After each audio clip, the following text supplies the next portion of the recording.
బులెటిన్లో breaking news. కంచ గచ్చిబౌలి భూముల వివాదంపై కమిటీ ఏర్పాటు చేశారు సీఎం రేవంత్ రెడ్డి.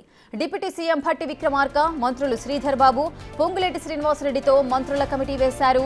ఈ కమిటీ భూముల వివాదంపై హెచ్సియు ఎగ్జిక్యూటివ్ కమిటీ, విద్యార్థి సంఘాలు, ప్రజా సంఘాలతో సంప్రదింపులు జరపనుంది.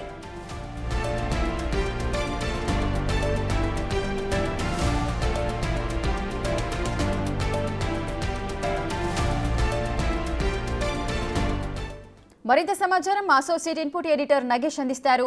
నగేష్, కంచ గచ్చిబౌలి భూముల వివాదంపై అయితే మంత్రుల కమిటీ వేశారు సీఎం రేవంత్ రెడ్డి. ఈ విచారణ ఏ విధంగా జరగబోతోంది? తెలంగాణ ప్రభుత్వం చాలా ఇంపార్టెంట్ ఇష్యూనే తెరపైకి తీసుకొచ్చింది. కీలక నిర్ణయమే తీసుకుందని చెప్పొచ్చు. కంచె గచ్చిబౌలి 400 ఎకరాల సంబంధించిన భూ సమస్యను పరిష్కరించడానికి మంత్రులతో కమిటీ ఏర్పాటు చేయాలని చెప్పి ముఖ్యమంత్రి రేవంత్ రెడ్డి నిర్ణయించారు. ఇందులో ఉప ముఖ్యమంత్రి భట్టి విక్రమార్క, అలాగే ఐటీ శాఖ మంత్రి శ్రీధర్ బాబు, రెవెన్యూ శాఖ మంత్రి పొంగులేటి శ్రీనివాసరెడ్డి సభ్యులుగా మంత్రుల కమిటీని ప్రభుత్వం నియమించింది.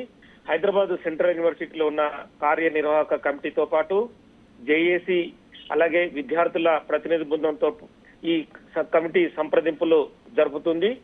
గచ్చిబౌలి ల్యాండ్ ఇష్యూకు సంబంధించి 21 ఏళ్ల పాటు ఐఎంజీ కంపెనీ బిల్లిరావుతో పోరాడిన తర్వాత తెలంగాణ ప్రభుత్వం ఈ మధ్యనే ఆ భూమిని సాధించుకున్న తర్వాత అక్కడ వివిధ పరిశ్రమలు పెట్టాలని చెప్పి ప్రభుత్వం నిర్ణయం తీసుకుంది. పరిశ్రమల ఏర్పాటు కూడా విద్యార్థుల భవిష్యత్తు దృష్ట్యా కావచ్చు, విద్యార్థుల ఉద్యోగ అవకాశాల దృష్ట్యా కావచ్చు, రకరకాల కంపెనీలను హైదరాబాద్కు ఆహ్వానించి ఇవ్వాలనేది ప్రభుత్వం నిర్ణయం తీసుకుంది.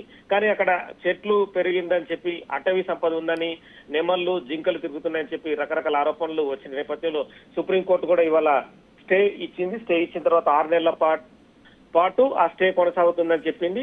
ఈ లోపు కూడా అక్కడి నుంచి ఒక రిపోర్ట్ ను కూడా సబ్మిట్ చేయాలని చెప్పి ఆదేశాల్లో పేర్కొంది.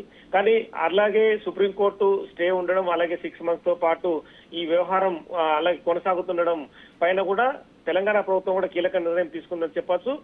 ఈ కమిటీ ఏదైతే ఉందో వివిధ రకాల బృందాలందరితో కూడా, ఎందుకంటే హైదరాబాద్ సెంట్రల్ యూనివర్సిటీ ఎగ్జిక్యూటివ్ కమిటీని, JAC and civil society groups ని, student delegation and all stakeholders ని resolve and give forward in Kanche Gachibowli అని చెప్పి ఈ ఇప్పుడు ఇచ్చిన ట్వీట్ లో పేర్కొన్నారు.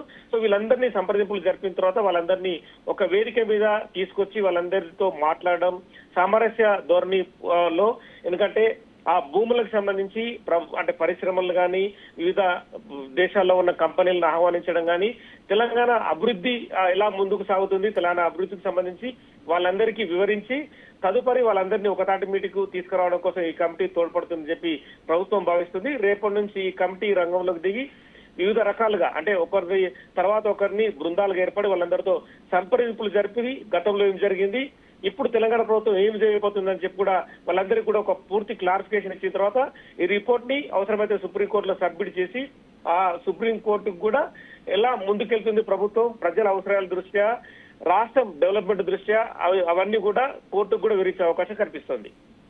Right, thank you Nagesh, thanks for the details.